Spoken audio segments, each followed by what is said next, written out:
Ayrılık seni öldürmez, sadece seni senden ağlar.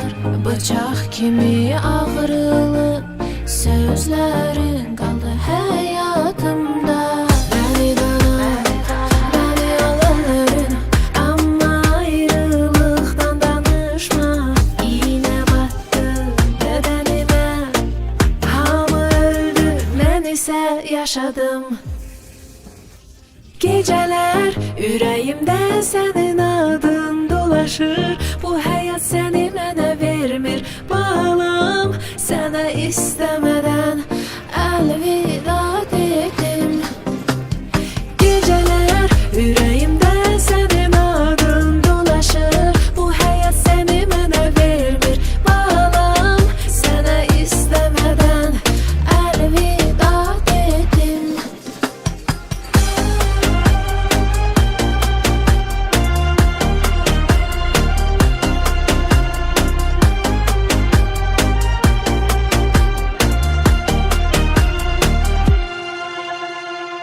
İndi yoluna bir ışık düşende bil, o ışık bir vaxt mən idim. Senin yokluğun gecemin soyuğuna yol tapıp.